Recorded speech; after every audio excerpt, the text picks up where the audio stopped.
Welcome, everyone. We hope that you enjoy happy hour with your fellow Norse Nation.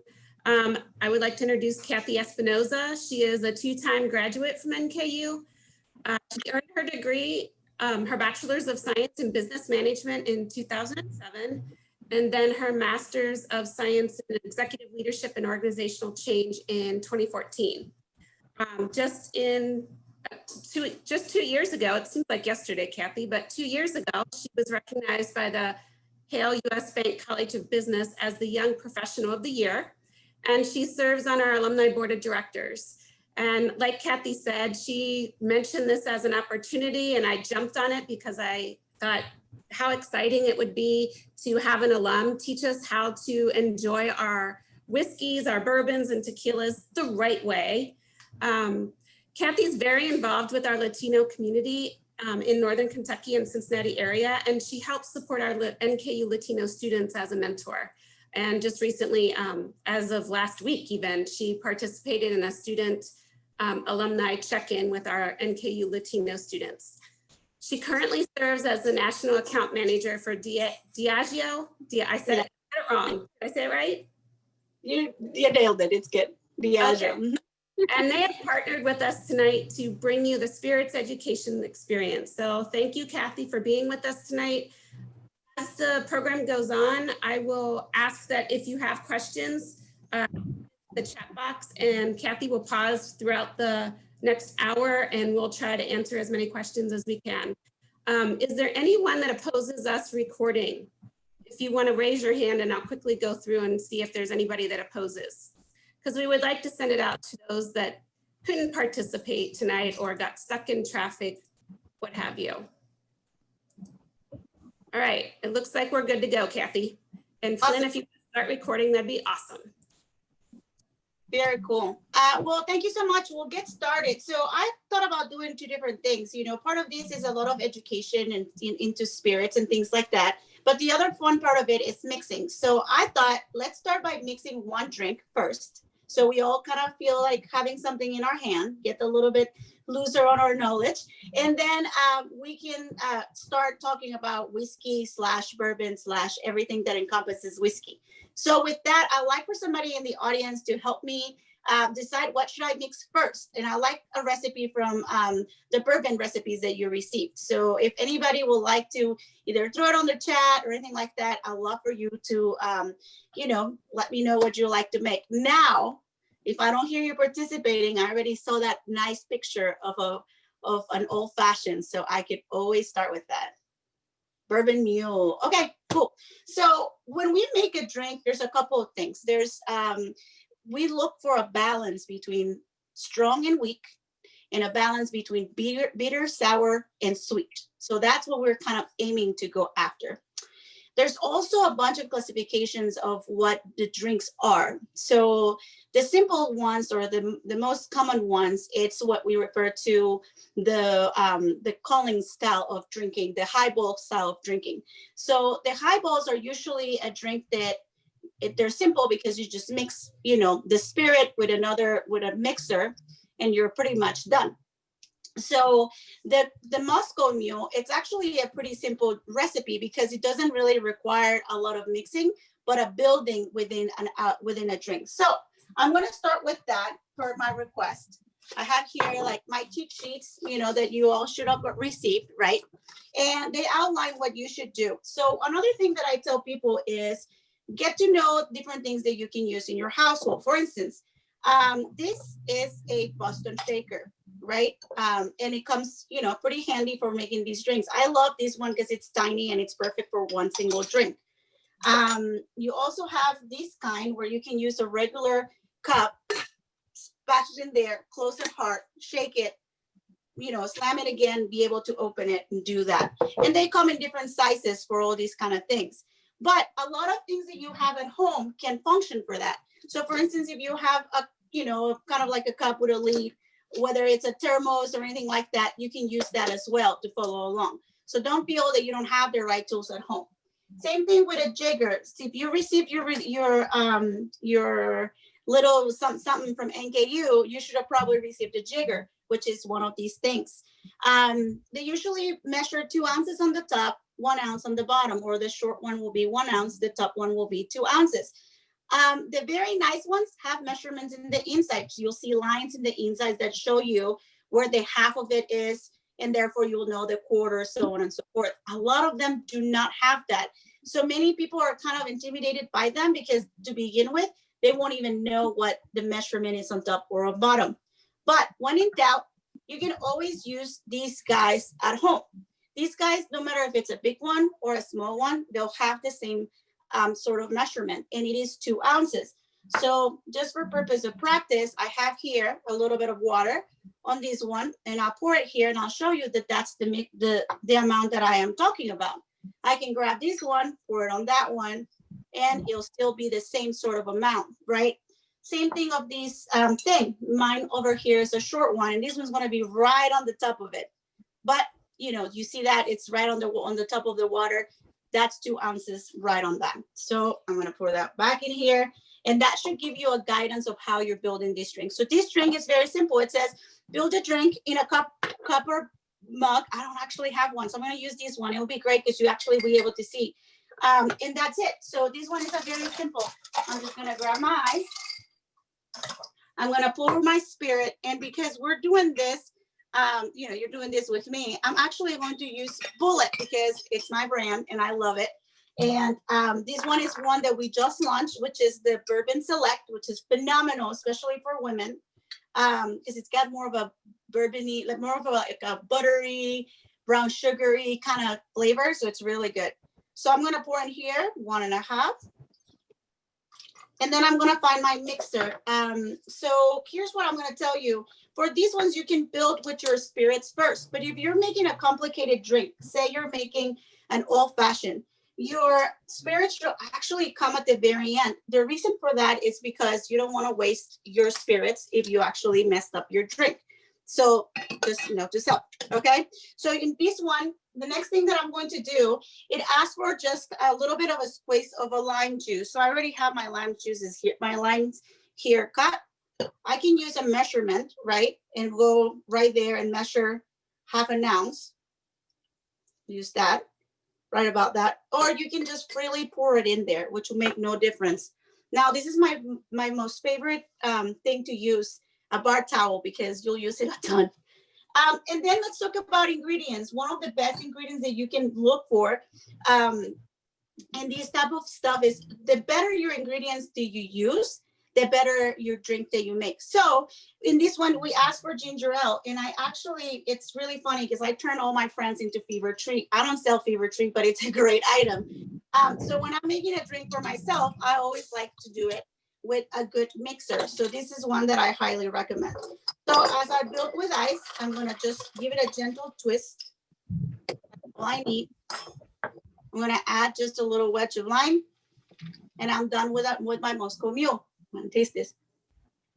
Hey, Kathy, can you, while you're doing that, can you repeat the bourbon? Show the bottle of the Bullet bourbon? Of course. So and this the one, ginger beer? Yes. So this is Bullet Select, and it was Splendor Select by Bullet, and it was created by Ebony Major, who's one of our blenders.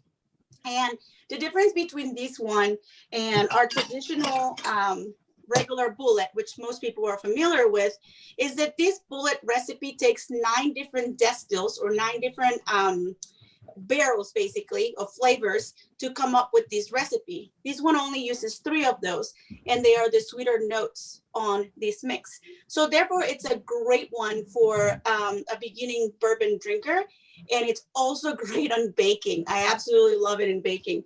So if you have not given it a shot, definitely try it. And we'll get to talk about bourbon now in just a second, because I think that's something that we can get started now that we have our drink. Now, this is what I was showing, Fever Tree. They have all kinds of different varieties, and we'll see through the whole day, like what are the different ones that we have. But with that, let's start talking a little bit about whiskey, because people want to learn about bourbon, right? So in order to talk about bourbon, I have to talk about whiskey. So when we talk about whiskey, let's talk about first how we produce any type of liquor, period. There's 4 processes in it. The first one is our raw materials. and the processing of the raw materials. From there comes a fermentation process where the only goal of that is to turn those raw materials into a sugary liquid. And then from the point where we turn the sugary liquid, then we move into distillation, where we start burning that sugar and creating the exchange of the creation of alcohol and exchange of like oxygen, so on and so forth, to create that. And then after that, after we've, that process has happened, the distillation process, the fourth process in it, it's called after distillation for a reason, because at that point, many different things can happen to a spirit. For instance, they could be adding color to it. They could be aging it in barrels. They could send it right straight to bottling. They could be, mixing and adding other flavors to it, blending. So all of those things come post distillation. So that's what it's referred to with that process, post distillation.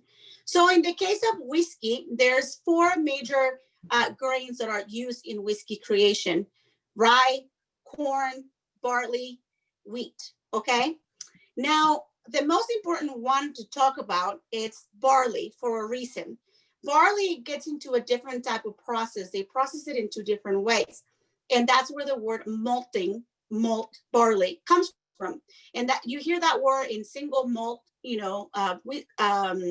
whiskeys, or preferably from Scotland. And so you hear that word malt. And that comes from the process of that barley, what they do to that barley.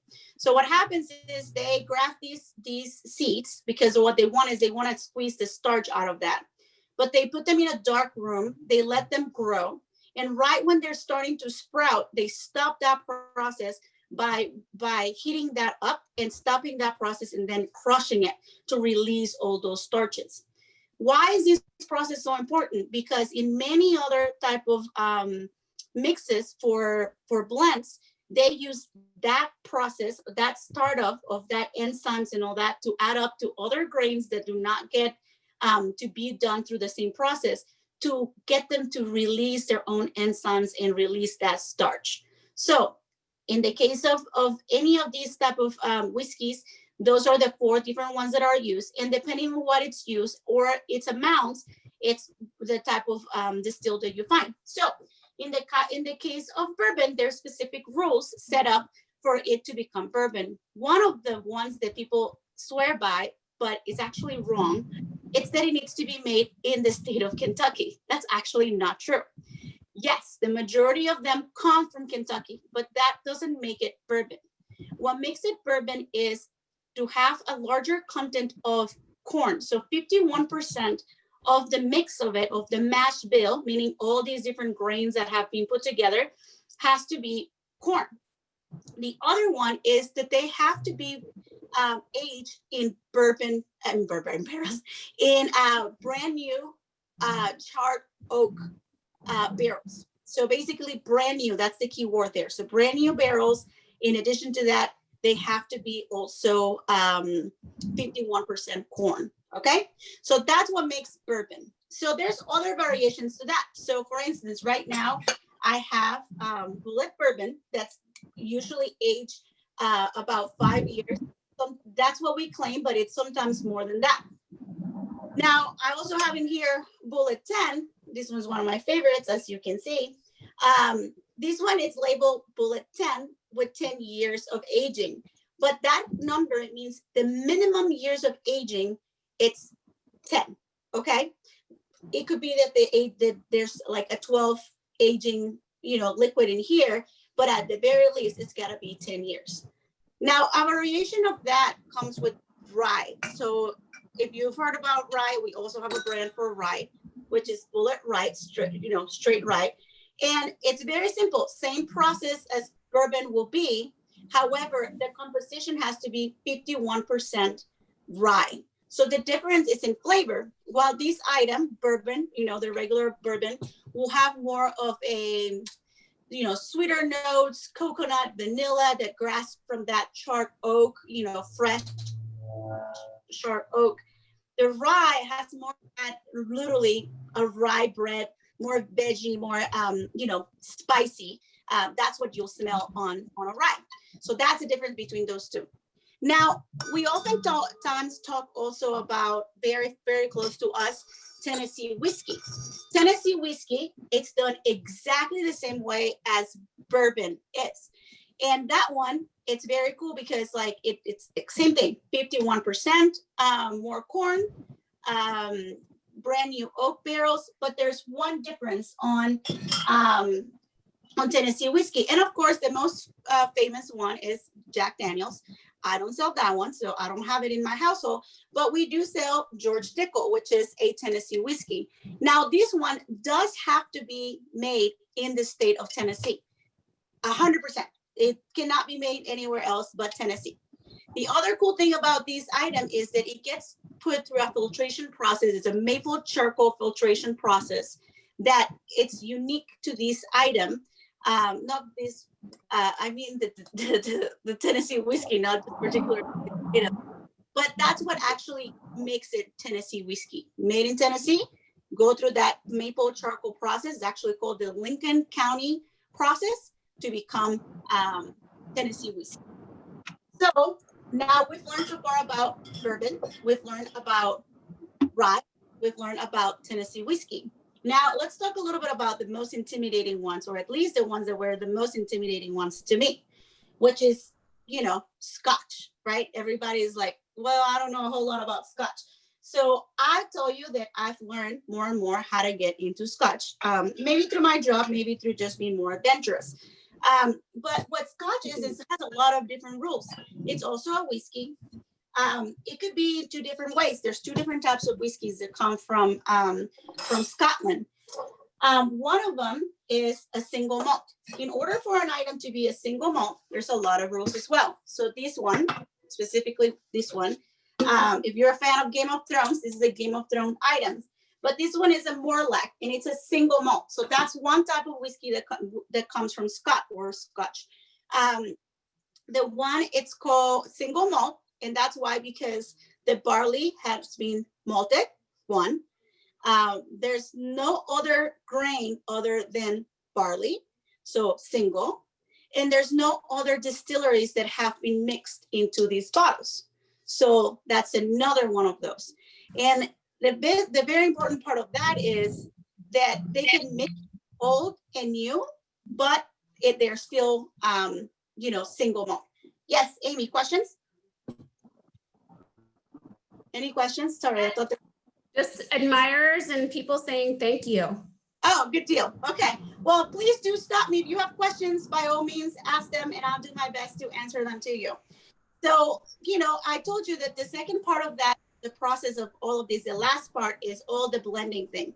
So blending is extremely important for these items, specifically for items like, this puppy, the very famous Blue Label Johnny Walker. For these ones, they do a lot of mixing, and it's all about the nose and about what the blender is adding to that. A lot of people don't realize that, but it's formulation, really.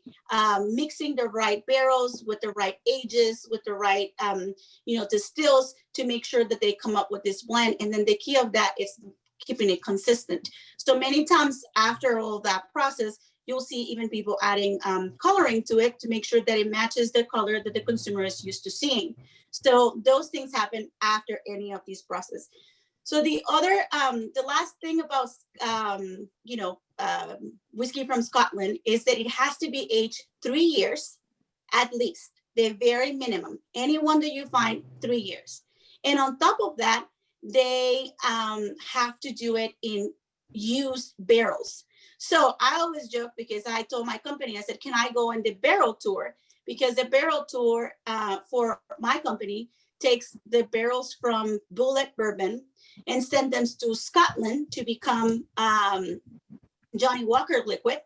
And then they're sent to Mexico to go into Don Julio, barrels for tequila. And then finally they end in Jamaica to make rum. So could you imagine how cool would that be to go follow the barrel? I mean, sign me up, right? So I saw Kathy, I do have one question for you.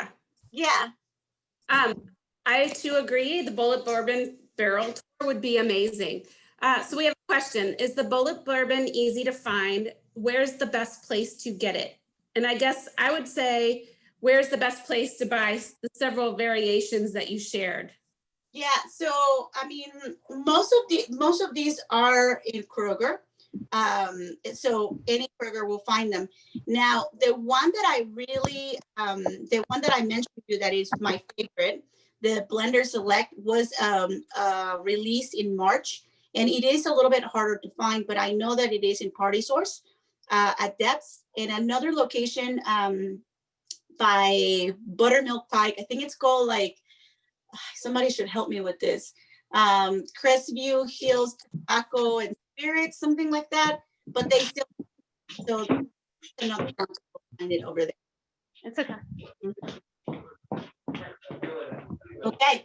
So also, there's a lot of things in the labels that you see. 15 years means that it's been aged at least 15 years. The location, you'll see single malt, it'll tell you that means like just one location that it came from, and where it was finished. So this one says finished in ex-bourbon casks, just like I was telling you about. See, I didn't lie about it. So anyway, that is our conversation on whiskey. So how about we mix?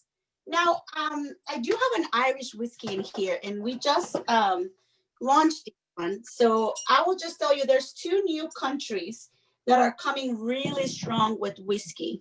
And it's like the new one coming. So one is Japan. They use the same process as the Scottish do. But one of the cool things that they do is that they like made it so much purer than that. They have like reduced the flavoring of the maltiness to like take that out. And then the second one is Irish whiskey. So in the past, there was just Jameson, but now they're seeing more varieties. And the biggest thing about Irish whiskey is that they actually get triple distill. So a lot of these items go through either a pot distill, which is like the old-fashioned big curve kind of thing, looking like an actual pot, you know, that goes up with tubes and all that. And columns, which are, you know, faster, clearer kind of thing. And they actually, those reach a higher level of heat than the columns do. So I saw a few questions come my way. The first one was, I think, where I work. So I am a national account manager for Diageo, which is the largest spirit company in the world. So if you recognize brands like Johnny Walker, Kettle One, Don Julio, Bullet, you know, just look around, right? Zacapa, George Dickel, Tanqueray, all of Smirnoff, Captain Morgan, those are my my brands. And yes, Cork and Bottle also will have it. So if you haven't tried, yes. A couple questions that rolled in before you noticed were Bullet Rye is 51% rye, correct? Correct, yes. Is that considered whiskey instead of bourbon? And yeah. You said that bourbon has 51% corn? Yes, it's actually considered rye, like whiskey rye. And you actually will see that also with Canadian whiskey. So I actually didn't touch on Canadian whiskey, but Canadian whiskey is actually very known for blends. So I have here Crown Royal, which is the one, also one of our brands, but it's the one that people talk the most about or hear a lot about it. But really, they're very good at making flavors, and they are a blended whiskey. And then they tend to have a little bit more of that rye flavoring rather than the corn flavoring. But yes, once there's a certain, like the 51% content of rye, they are considered just a rye whiskey. Mm-hmm. Yeah, not a bourbon. And then what does the number of years aged add to the overall taste of bourbon? Well, everything, that's the coolest thing about this whole thing. Everything adds to not just aging. A lot of people think about that, like aging is the most important component, and it really is not. There's a lot of different things, from the way the grains are treated to the way the, you know, the process of the item is done, to what happens after they did the distill. But aging is very important because obviously always goes higher on pricing. Why? Because the longer it ages, the longer it takes to be actually out to be sold. But the coolest thing about it too is it does change the flavor profile. So even if you look at by the look, you'll see a lighter color because it takes sort of like that bite, out of it, and it does changes the taste profile. If you think about it, that exchange with the barrel or that there's an exchange from the wood, the charcoal, the flavor of the barrel itself, and the liquid. So that's what changes that. So I have one more question. What is the difference between mixing and shaking drinks, and what is bruising? Yeah, so the shaking, it's the whole purpose of stirring and shaking. It's only one purpose. It's actually the dilution of the item, of the spirit. So actually, the exchange on water, like making it release more water. That's what's happening with either shaking or stirring. So if you shake it, and many times it's a preference, but it's just about that, the release of the water that you're doing while you shake or while you stir. And you'll see that master bartenders will, have a certain amount of turns that they do, whether it's like 50 or, so on and so forth for the perfect drink. And it all depends also on what drink that they're building. So like, for instance, if you're doing a martini, it's a quick shake to release some, some liquid from the ice, but not enough. And then it's strained. When you look at an old fashioned, then that's more of a stir. And martinis can be done either way as well, but it's more of a stir with the purpose of just releasing as they see, and then also stirring into fresh ice for continuance of ice melting and releasing of water. Meanwhile, the martini goes straight into the thing, and it's just for chilling, a little bit of water releasing it versus longer. And then that also separates them into a category of its own, like those type of drinks, because they become more of a straightforward or stronger profile drinks.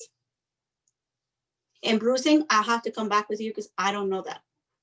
So one for me to learn. All right, I say mix up a drink, Kathy. Let's do it. So who wants to tell me what else to make? No takers. Bourbon, tequila sunrise. Look at, somebody's already like talking about tequila. I can go into tequila, but I feel like we need to mix a couple of more bourbon drinks. So with your permission, I will do that. I'm gonna do my favorite, which is the old fashioned, if that's okay. And I'll make this one because, again, one, it's my favorite, but two, I make it all the time to my friends. I think that I make the best old fashioned, and just give myself credit with it. I actually prefer making this rye. There's a recipe calls for 1.25 ounces of bullet bourbon, 2 bars of simple syrup, 3 dashes of Angostura bitters, and 1 orange peels for garnish. But the cool thing about this recipe is that you can actually change a little bit of the spirit. You can change the bitters that you use. So my very personal favorite, I actually use bullet rye to make it. Why? Because I like the spiciness of it. I like that past bite in it. So instead of using that, regular bullet or bourbon, I'm going to use rye. So it calls for 1.25.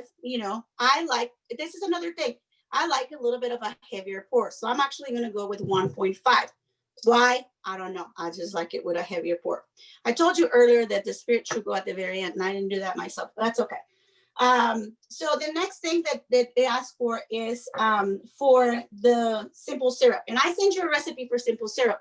You can actually buy simple syrup, or you can find agave, which is also like, another form of syrup.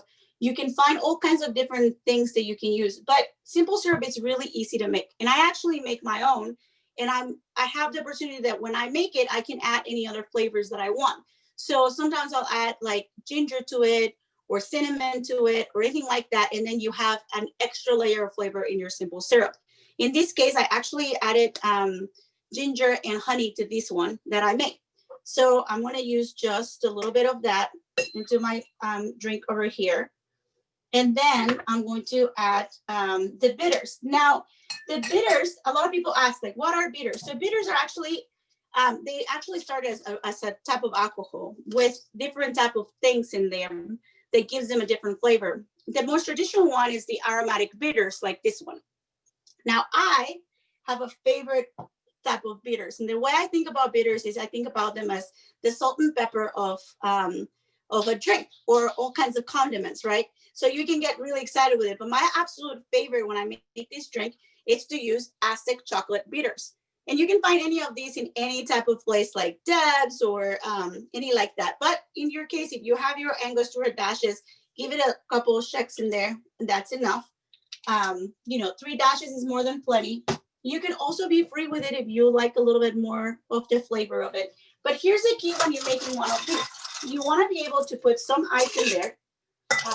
And don't be shy with it, because what we're going to do is we're going to grab one of our spoons and we're just going to go and swirl that in there. And we're going to swirl it and swirl and swirl until we feel very happy about doing this. Now, sometimes when I have a lot of guests, I'll shake it and it'll be fine because I can go a little bit faster with it, but I'm not in any rush to leave here. I'm chit-chatting with you guys and having a great time. So I will do that and I'll just mix it around for a little while longer. I'll make another story. I don't know. But I like to at least give it a solid like 50 stirs. That's what I like to do. So you'll see my hand moving a little bit faster while I chit chat with you. And while I do that, I'm gonna go also and get fancy with it. And I'm gonna tell you that I did put some chunky ice in my freezer to make, because a lot of people get fancy with the ice, and I do have all kinds of different shapes for those Star Wars lovers. I even have Star Wars shaped ice things. So I'm right there with the ice. I'm gonna grab my big ice real fast.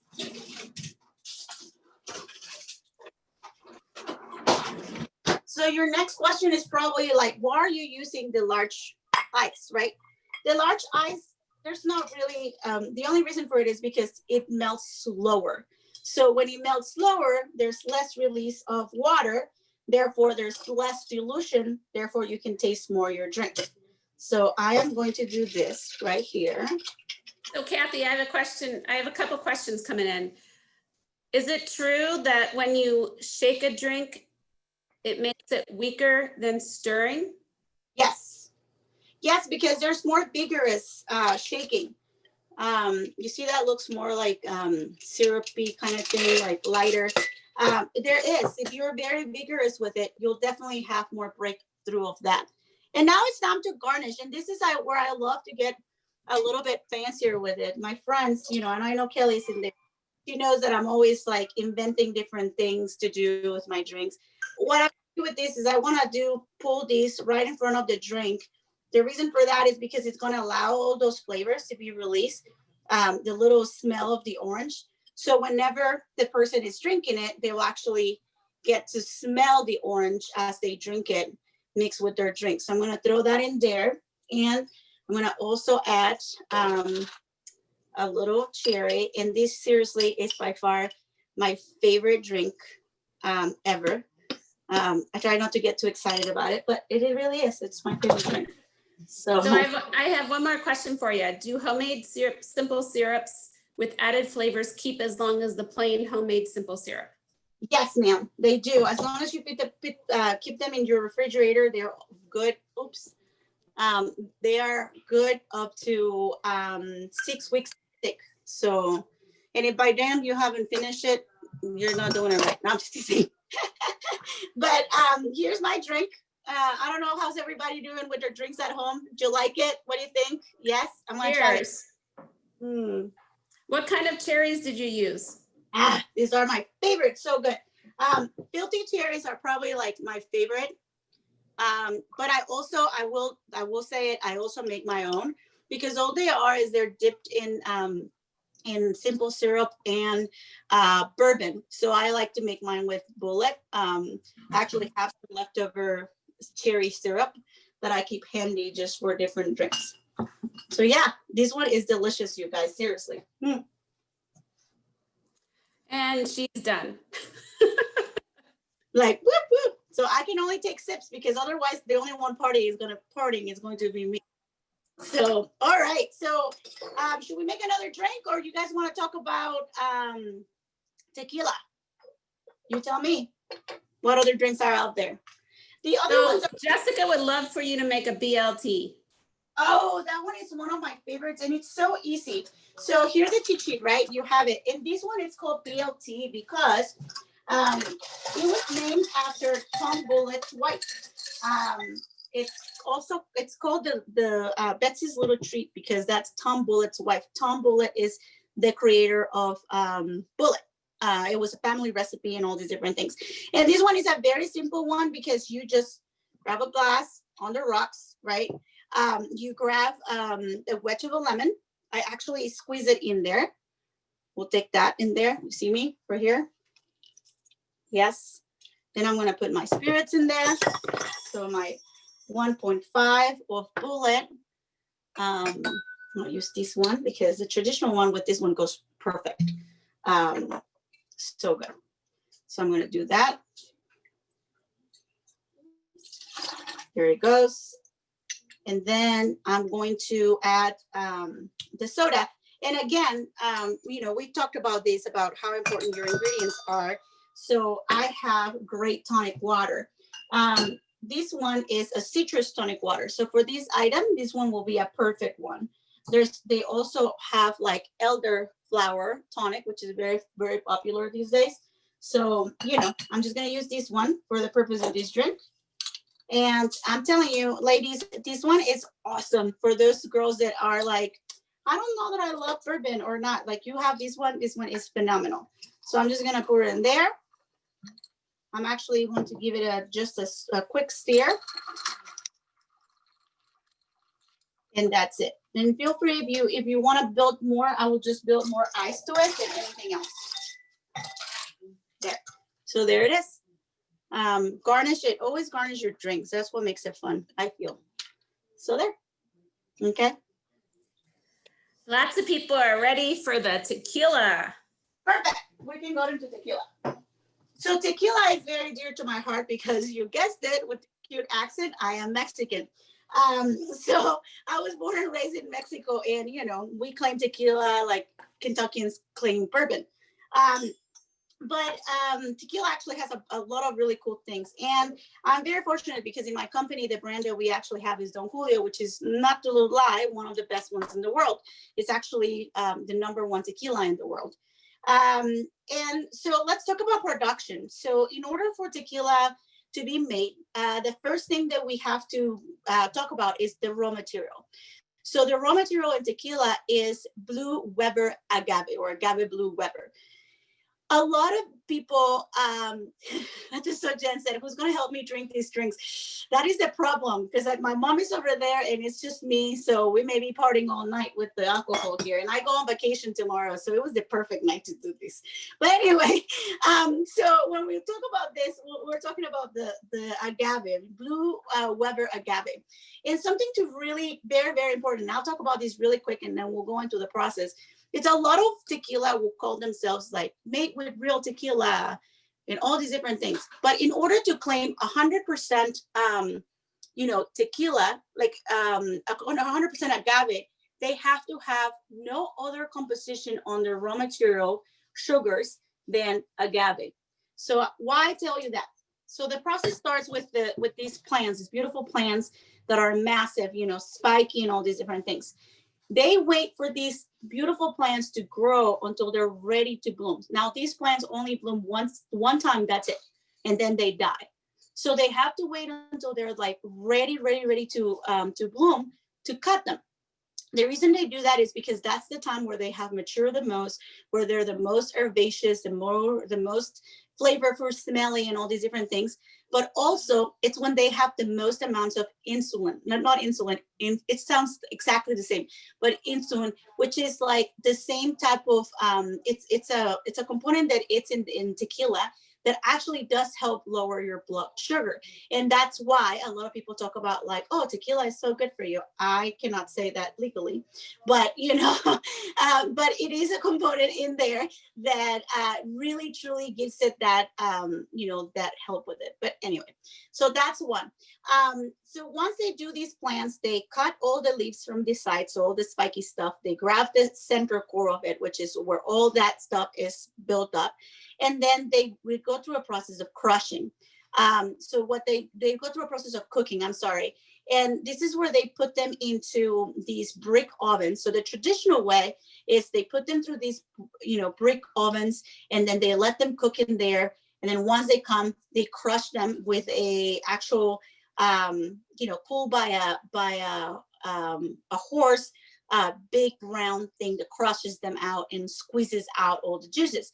Now, newer brands like the Rock, Terramana, very popular these days, don't use the traditional processes. So they're able to be produced faster, but they don't use the traditional processes, which they also, with that goes the ability to not have this flavor that comes from being in a brick oven, so on and so forth. So once they've done that, they put them through the distillation process, these beautiful crushed piñas. That's what the name of the plant, the center plant, the core, it's called piñas. They cook them, they crush them, they squeeze all the juice out of that. That juice becomes sugary juice. That juice, at that point, it's when some consumers may go, let's just add sugars from something else. But as long as they are called 51%, as long as it's 51% blue agave Weber, then they can claim to be tequila.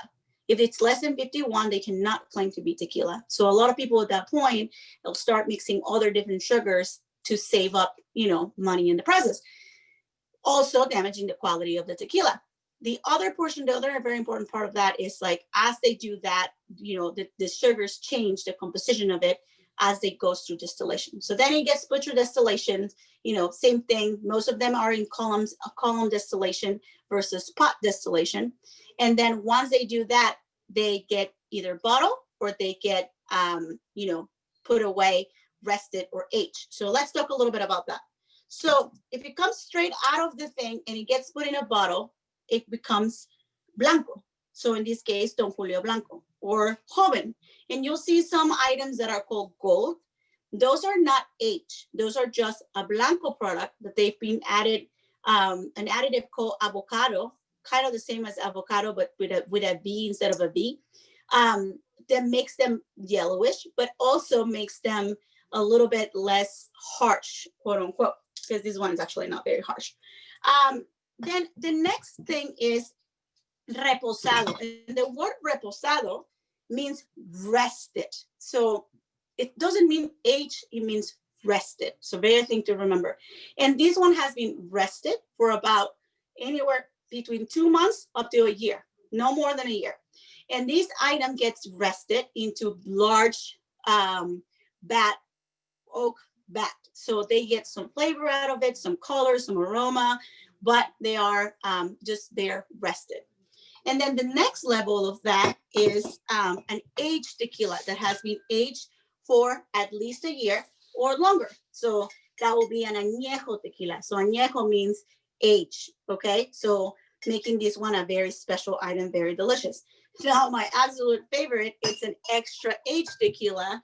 It's very popular. The Kardashians love it, and a bunch of other people, which is 1942. And let me tell you, if you get your hands on this puppy, you will not try a better tequila than this one. Just saying. But anyway, so that is tequila in a nutshell. So that's actually a pretty easy one to remember and learn. But the coolest thing about it is that in order for it to be called tequila, it has to be at least 51% more agave Weber. But then the second thing and very cool thing is it needs to be made in Mexico in the state of Jalisco. Okay. So that's Kathy, what's the difference between the taste when you say rested versus aged? Yeah, so you will see a different taste profile because the one that is rested, it's rested in big vessels of like oak, but still like beds of oak. Meanwhile, the age is actually aged in barrels, in used barrels, and many times they have, like I explained to you earlier, they can come from like bourbon barrels and Scotch barrels. And what happens is when you put a liquid into a barrel, the barrel, because of weather and stuff like that, will expand and contract, expand and contract. And when it does that, there's actual juice or liquid that goes into the barrel, out of the barrel, into the barrel, out of the barrel. And what happens in that process is that there's a lot of really delicious stuff into that barrel that gets pushed into this liquid, creating a new liquid and giving it more personality to it. So you will taste the difference between an aged product and just a rested one. And also the longer period of aging also helps with that. The longer it is sitting in this barrel, the more of that it absorbs, while the other one gets bottled within 2 to 11 months. Yeah. Okay. Other questions? So far, no other questions. Perfect. So earlier on, I saw somebody wanted to make a tequila sunrise. Is that right?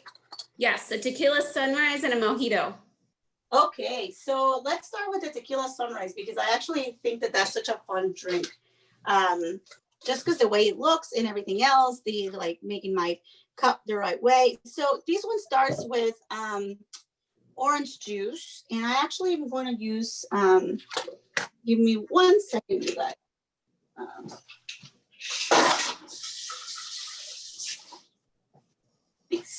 Right here. It starts with mixing the tequila with the orange juice off the bat. And the reason for that is because we're going to try to keep our grenadine at the very, very, very, very bottom of the drink. So we're going to grab this orange juice, right? And it asks for 4 ounces. So I told you earlier that this is 2. So I'm going to do double this, right? 1. And then I'm going to do 2 of that in there. And then it tells me to add my tequila, and I'm going to use Blanco for this, because Blanco is such a great one for mixing. You never have to worry about like anything with just Blanco on a mix. Now, if you're drinking anything else in a mix, I actually recommend you to just give it a shot to tequila sipping. It really is delicious, especially if it's a good tequila. If you just sip it over ice or stuff like that, you will really enjoy that. Believe it or not. So, a lot of people have horrid stories about tequila in college. They always say like, oh, the last time I had tequila, I had such a rough night. Do not share most stories, but if you give it a shot now as an adult, you'll see a difference with it. So I have already here, I actually have sugar and tajin. So if anybody knows what tajin is a little spice that is used to put on fruits. It's spicy and salty and sugary. So I'm just gonna dip my little cup in here, and you could do just salt, or you could even do sugar. Some people like sugar in these drinks. So mine is already done right there. I'm gonna put it right over here. And then it asks us to grab the grenadine. I'm gonna do a little stir here for just a second on the drink that I'm making right here. And then it asks us to put the grenadine at the very bottom of things. So here's the thing about grenadine, right? So again, I'm huge into all about ingredients. So I made my own grenadine with the recipe that I sent you. And you see it in here. Actually, I put it in just, it was actually a kombucha bottle. So I reused that, recycle it. Somebody was talking about recycling, reusing. So yes, I was doing my job with that. But they also sell this one right out there. Now, I do want you to notice the consistency of mine, the consistency of this one, the color of this one, the color of that one. Seems like this one looks a little bit healthier. So I'm going to use these. I'm going to put it in the bottom of my thing. I'm going to try to do my best to not spill it. And it only asks for 25.25. So you could actually use this and try and do 1/4 of it. I'm actually just going to go right straight into the glass. Actually, let's do that. All right. I'm going to put my ice first. I forget that piece. While you're mixing, can I ask you a couple questions? Sure. So does rested or aged have a smoky profile? No, that is mezcal. Mezcal will have more of that smokiness flavor than tequila will. Tequila gets a little bit of smokiness through the crushing of the process of the raw materials. So what happens when they're getting put in that brick oven, to cook, that's where they get that smokiness. But actually, it's mezcal, the one that gets even more of that, because the process of it is different in that it's they're done more on a pit where they get a lot more of that smokiness from it, and that's the difference. So no, the answer to that will be no. Okay. What is grenadine made out of? So I sent a recipe for it, and it actually called for it's sugar, and go figure, and pomegranate juice. So it was very simple. It was one pomegranate juice, 16 ounces of it, with 2 cups of sugar, and just a little bit of lemon juice, just I guess to cut it a little bit, and that was it. So now I'm gonna pour. You guys see me over here having fun? I'm gonna pour on top of my grenadine, trying to not mess that up. Slowly. You see it right there at the bottom, my grenadine. And then I am going to add a little bit more ice to this puppy. Oh, actually, I run out of ice, guys. I'm gonna give me 1 second. But yeah, Amy, do you have any other questions in the meantime? So are there specific barrels that are considered more valuable than others for tequila's aging process? Yes, sometimes they do, especially if they come from overseas, or if something special has been aged in them. But that holds true for either way. So for instance, I actually have a very cool bottle in here. I'll show you. This one is a Scotch, Buchanan's. I don't know if you're familiar with that brand, but it's actually a pretty big Scotch brand, specifically in Latin America.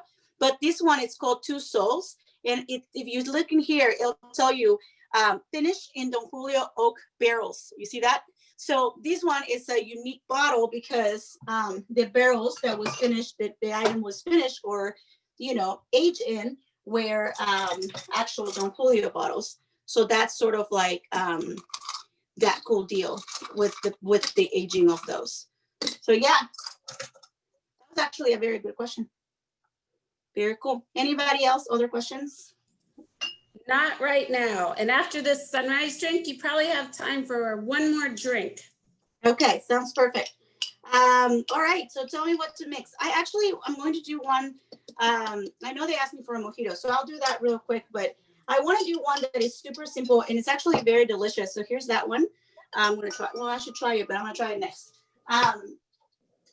But it's one of my absolutely favorite ones to make, and I'm just going to do it because you guys have to try it and be very open-minded to it.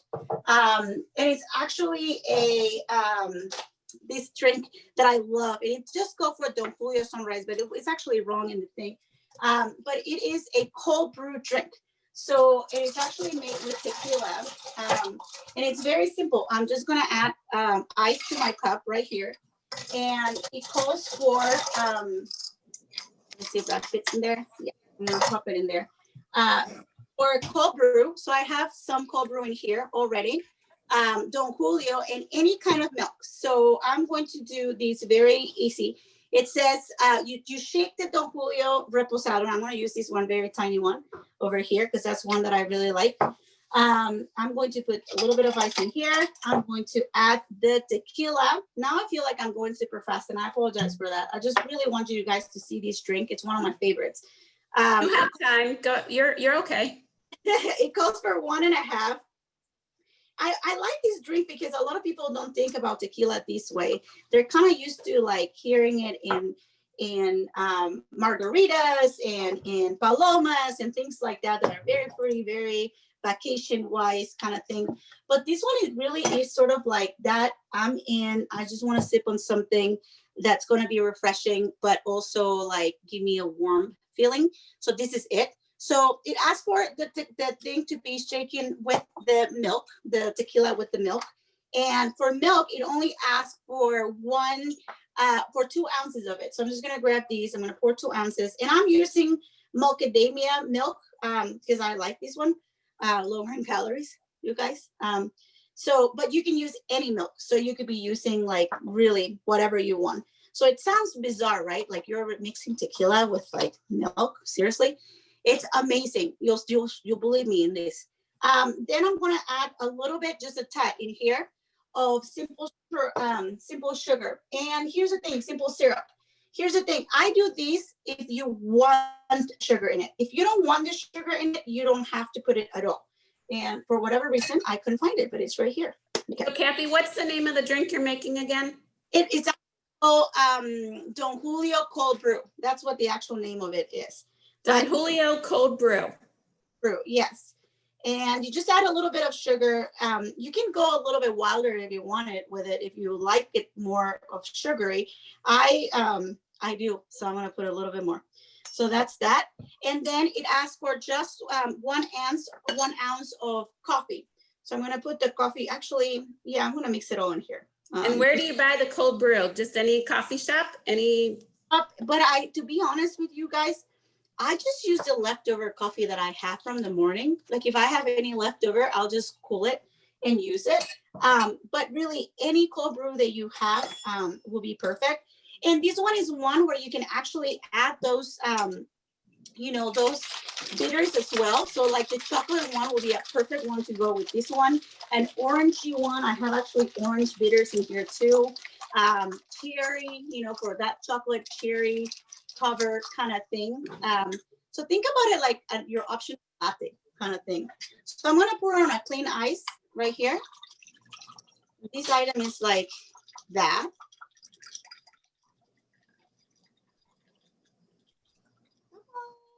Perfection. And then you can actually, I do something really fun with this one. I'll add a little bit of shaven chocolate to the top. Okay, you just topped it off perfectly, Kathy. Exactly it. And now you can smell that. This is my favorite, seriously. Like if you haven't tried this, you totally have to. And if you're a coffee drinker, boom, that's your new drink. So I am gonna, my fave. Okay, so let's do that mojito before we go. So was that recipe was in the packet that we sent out, right? Yes, it is, but we messed up the name and we put like Don Julio Sunrise because I messed up in the name, you guys. I'm sorry. But it's called Don Julio Cold Brew. Okay, so let's make this mojito. Okay, so we're gonna do the same thing with the mixing glass right now. I have it right here. This one asks for, actually, you guys are gonna hate me, but I'm gonna use something else. Okay, I'm going to add in here the leaves, the ice, because I'm gonna use the ice in here too. But first I'm gonna start with the leaves. And you'll see that I have my leaves in here in water and like soaking so they don't go all ugly and stuff. So I'm gonna grab just a few of these. It calls for like 8 of them, 6 of them. You can be as free as you want with this one. So 2 things. One, when you grab your mint, you want to put it in your hand and give it a nice little slap. Why is the slap so important? Seriously, I was like, why is it so important? It's because it helps us release all the nice smells out of the leaves, and that's really what you want, because what you want the fragrance is for the customer or the person that you're making it for, your significant other, whatever the case may be, yourself. You want them to be able to smell these things and experience all of it as they go. So I'm just gonna put them in here, and then I'm gonna add the simple syrup, right? And it calls for half an ounce. And again, with simple syrup, you can be kind of a little bit freer if you feel like, you want it sweeter. Mojitos are one of those that I have a lot of friends that love their mojitos to be sweet. I feel like it's fine the way it comes, but a lot of people do like them to be a little bit sweeter. But so you can do either or. I'm gonna add the half an ounce of lime juice. So I'm just gonna go with this because I know like roughly that's what that is. And then I'm gonna add the tequila to this thing.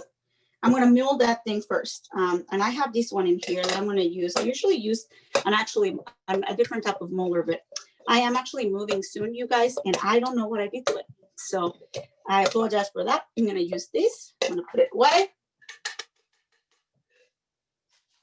I'm going to add the tequila now. Oops. This one. So while you're mixing, Kathy, I'm going to take a poll. So Kathy has offered to also do a class with baking and using alcohol. Baileys specifically. How many people would participate in that? Or other distills if they are interested on something different, you know? Sounds like lots of people would totally go for that class.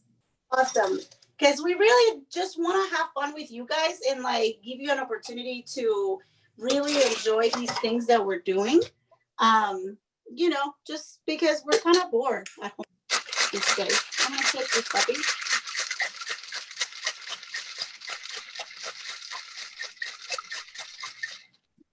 Then I'm gonna open it up. I'm gonna pour it in here. This one is one of my favorite drinks, but it's also like so pretty, you know. And then I'm gonna add just a tad of ice, very little more ice. Then I'm gonna top it up with soda. And guys, this one my mother is gonna drink. Let me just tell you, she will be like, "That's mine. Thank you very much, lady." You know. I think you're gonna have people knocking on your door, Kathy, to come over and help you drink those drinks. You know what? It would be pretty helpful if they did, because like I probably won't be able to down a bunch of these. You know. So here's this. Soda to that. You can add a little bit of a wedge of lime if you want to in there. And that is a pretty drink. Is it not? I mean, I love these ones. Don't they look great? Does anybody have any more questions for Kathy? We want to be conscious of your time. Jennifer Sheffel has said, take some ibuprofen now. I literally have them all full. Honestly, all my drinks are full. They're over there, but I probably will finish this one. I will not kid. This is one of my favorites, and this one is one of my favorites. So, yes. Cheers. Any other questions, you guys? No, everybody's in on the baking idea. So we may be offering another class here soon. Wait, there is one question. Can any of the drinks be made ahead, leaving out the ice? Yes, but you know, I will say that that it depends on the drinks, because like some of them like the old fashioned, like this drink, for like I think the integrity of it changes, because you do have to mix it with like the water and all that, and you'll feel kind of too watered down. But there's others like the mojito, for instance, that's perfect for batch you know, making. The paloma that's in there, perfect for batch making. And we actually have a program that's called Summer by the Batch, where we teach people how to make these huge drinks that takes like just a couple of like a full bottle of these and a full bottle of that. So you actually entertain a ton of people, and you don't have to be in the kitchen making drinks. So, you know, it's kind of like another cool thing to do. And we can do a class like that. I mean, seriously, if you guys are interested in something like that, we can look into batch making, you know, drinks that way. But there's the baking opportunity, and then any other distill. Like if you want to do gin, which is like a huge favorite, can totally do that. If you want to try like vodka or, you know, anything like that, which both of those are super versatile, we can do that. Rum, you let us know. We definitely want to do more and more of these just to keep people entertained a little bit. So first off, thank you, Kathy. We couldn't have done your personality tonight, and everybody's commenting on it. Your personality made the class. Oh, thank you, guys. You know, I have been pretty nervous about it, just because like I never expected the response that we received, but I was also really happy about it. So I really wanted to do a good job. And I am not a bartender by all means, but I definitely am very passionate about what I do. And I love helping NKU, and I love the people that, you know, went to NKU, and I love educating people about spirits, because when I started in spirits, I wasn't very knowledgeable, and I wasn't very good at exploring other things. So like, you know, I was not a big thing of like bourbon or trying outside of my comfort zone. And now as I've learned more, I feel more educated. I feel better in certain conversations. I can, you know, help some people out and just, you know, teach a bunch of stuff. Hey, we can always repeat these too with different recipes. So that too. Well, thank you, Kathy. And thanks everybody who came tonight. I'm like so overwhelmed by everybody's enthusiasm in the chat box. It's hilarious. So doing this again. It was great to see so many faces, including you, Randy. I saw you there. So Kathy, we will be in touch. And until then, everybody have a great night and enjoy your drinks. Cheers. Bye. Here. See ya. Cheers. Bye-bye.